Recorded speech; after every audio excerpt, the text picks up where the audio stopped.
Covalent bond. Covalent bond क्या है? पहले मैंने आपको आयोनिक बॉन्ड पढ़ाया था। In this type of bond electrons are not gained और लॉस्ट बाय एटम्स। आपने आयोनिक बॉन्ड में पढ़ा था कि एटम्स इलेक्ट्रॉन देते हैं तो पॉजिटिव आयन आ जाता है और वो कैटायन कहलाते हैं, और ले लेते हैं तो नेगेटिव आयन बन जाते हैं और उनको एनायन कहते हैं। और फिर उनकी पॉजिटिविटी और नेगेटिविटी की वजह से उनके दरमियान फोर्स ऑफ अट्रैक्शन पैदा हो जाती है, कशिश की कुव्वत। लेकिन वो कहता है इस किस्म के बॉन्ड में इलेक्ट्रॉन ना तो दिए जाते हैं और ना ही लिए जाते हैं, इसलिए ना पॉजिटिव चार्ज आता है ना ही नेगेटिव चार्ज आता है। तो फिर क्या होता है? वो कहता है अ covalent bond is formed by mutual sharing. Mutual sharing का मतलब होता है दो लोग अगर एक चीज को क्या कर लें, आपस में बांट लें। क्या कर लें? दो लोग अगर आपस में बांट लें या शेयर कर लें या इश्तराक कर लें, समझ में आ गई बात? तो उसको हम कहते हैं म्यूचुअल शेयरिंग। क्या कहते हैं? वो कहते हैं कि कोवेलेंट बॉन्ड जो है वो इलेक्ट्रॉन्स की of electrons between two atoms, दो एटमों के दरमियान इलेक्ट्रॉन्स के बाहमी इश्तराक से बनता है। यानी दो एटम्स अगर इलेक्ट्रॉन्स को आपस में क्या कर लें, शेयर कर लें, तो क्या बन जाता है? कोवेलेंट बॉन्ड बन जाता है। समझ आ गई बात?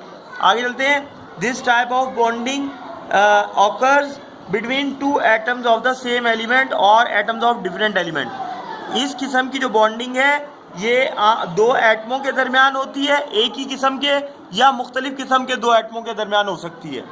समझ में आ गई बात? मसलन आप दो हाइड्रोजन एटमों की मिसाल उन्होंने बुक में भी दी है। हाइड्रोजन एटम में दो हाइड्रोजन एटम्स हैं। हर हाइड्रोजन एटम के आउटर मोस्ट शेल में एक इलेक्ट्रॉन है। आप डायग्राम में देख सकते हैं। समझ में आ गई बात? ये देखिए दो हाइड्रोजन एटम दिए हुए, इनमें से हर एक के एक्सटर्नल शेल में कितना है? एक एक इलेक्ट्रॉन है। अब ये एक दूसरे के करीब आते हैं और एक एक इलेक्ट्रॉन जो है वो शेयर कर लेते हैं। यानी वो कहता है ये इलेक्ट्रॉन मेरा भी है और तुम्हारा भी। समझ में आ गई बात? तो इस तरह से इसके पास भी दो इलेक्ट्रॉन हो जाते हैं और इसके पास भी दो इलेक्ट्रॉन हो जाते हैं और शक्ल कुछ इस तरह की हो जाती है। ये देखिए ये दो इलेक्ट्रॉन्स हैं, ये इसके भी हो गए और इसके भी हो गए।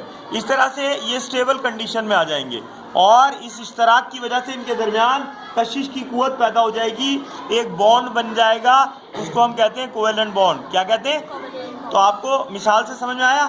कोवेलेंट बॉन्ड को सिंगल शॉर्ट लाइन से जाहिर किया जाता है। देखें यहाँ से एग्जांपल एक बार रीड भी कर लेते हैं। Consider the formation of covalent bond between two hydrogen atoms. दो हाइड्रोजन एटमों के दरमियान बनने वाले बॉन्ड की मिसाल लीजिए। Hydrogen has one electron in their valence shell. Hydrogen के एटम में वैलेंस शेल में यानी आखिरी शेल में इलेक्ट्रॉन की तादाद एक है। When two hydrogen atoms share their valence electron, जब दो हाइड्रोजन एटम अपने इलेक्ट्रॉन्स का इश्तराक करते हैं, both atoms achieve the electronic configuration of noble gas। तो इस तरह से दोनों के आखिरी शेल में दो दो इलेक्ट्रॉन हो जाते हैं जो कि नोबल गैस की जो इलेक्ट्रॉनिक कॉन्फ़िगरेशन है उसके मुताबिक कॉन्फ़िगरेशन हो जाती है। And satisfy the duplet rule. और इस तरह से जो डुप्लेट रूल है यानी कि आखिरी शेल में दो इलेक्ट्रॉन होने चाहिए, ये पूरा हो जाता है। समझ में आ गई बात?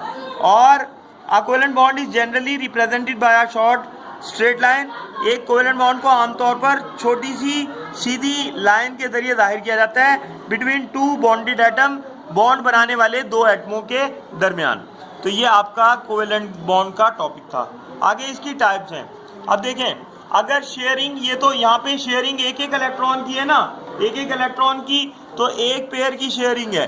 समझ आ गई बात? तो इनके दरमियान जो बॉन्ड बनेगा कोवेलेंट बॉन्ड, उसको सिंगल कोवेलेंट बॉन्ड कहेंगे। क्या कहेंगे? Single covalent bond. इसके बाद अगर ऐसा हो कि दो एटम दो दो इलेक्ट्रॉन्स को शेयर करें, जैसे ऑक्सीजन के दो एटम्स होते हैं, इसकी मिसालें यहाँ पर दी हुई होंगी। देखिए सिंगल कोवेलेंट बॉन्ड तो तकरीबन आपको समझ में आ गया। उसी की मिसाल ये देखें, यहाँ पे नहीं, ये भी सिंगल कोवेलेंट बॉन्ड की मिसाल है। डबल कोवेलेंट बॉन्ड में देखें दो ऑक्सीजन के एटम हैं, दो दो इलेक्ट्रॉन्स का इश्तराक कर रहे हैं। देखो पेज नंबर 79, दो दो इलेक्ट्रॉन्स का इश्तराक कर रहे हैं और इस तरह चार इलेक्ट्रॉन्स यानी दो जोड़े हैं, टू पेयर ऑफ इलेक्ट्रॉन्स का इश्तराक है। इससे क्या होगा? 4 और ये 4 कितने हो जाएंगे? 8। और इधर भी 4 और 4 कितने हो जाएंगे? 8। इस रूल को कहते हैं ऑक्टेट रूल। ये भी इलेक्ट्रॉनिक कॉन्फ़िगरेशन है नोबल गैसेस की। किसकी इलेक्ट्रॉनिक कॉन्फ़िगरेशन है? नोबल गैसेस की। समझ आ गई बात। तो इस तरह ये भी अब जब दो पेयर्स की, 2 पेयर्स की शेयरिंग हो तो जो बॉन्ड बनेगा वो डबल कोवेलेंट बॉन्ड बनेगा। कौन सा बॉन्ड बनेगा? उसको सिंगल शॉर्ट लाइन से जाहिर करेंगे, सिंगल कोवेलेंट बॉन्ड को, और डबल को डबल शॉर्ट लाइन से, 2 छोटी छोटी लाइनों के जरिए डबल कोवेलेंट बॉन्ड को जाहिर किया जाएगा। समझ आ गई बात। जैसे ये जाहिर किया गया है, ऑक्सीजन और ऑक्सीजन के दरमियान 2 डबल कोवेलेंट बॉन्ड, 2 लाइनों से उसको जाहिर किया गया, आप देख सकते हैं डायग्राम में। अच्छा, अब उसके बाद आ जाइए ट्रिपल कोवेलेंट बॉन्ड। अगर 3 पेयर्स की शेयरिंग हो, कितने पेयर्स की शेयरिंग हो? 3। इसकी मिसाल नाइट्रोजन की है, ये देखें नाइट्रोजन की, तो ट्रिपल कोवेलेंट बॉन्ड बनता है। अगर 3 पेयर्स हो शेयर किए हुए तो वो कौन सा बॉन्ड बनता है? Triple covalent bond. And triple covalent bond is represented by 3 short lines, और ट्रिपल कोवेलेंट बॉन्ड को 3 छोटी छोटी लाइनों से जाहिर किया जाता है। आपको बात समझ आ गई? ये मैंने शॉर्ट आपको सिर्फ इंट्रोडक्शन दे दिया सिंगल, डबल और ट्रिपल का। इनकी मैं निशान लगा दूंगा, समझ में तो आ गया ना आप सबको? चलें जी।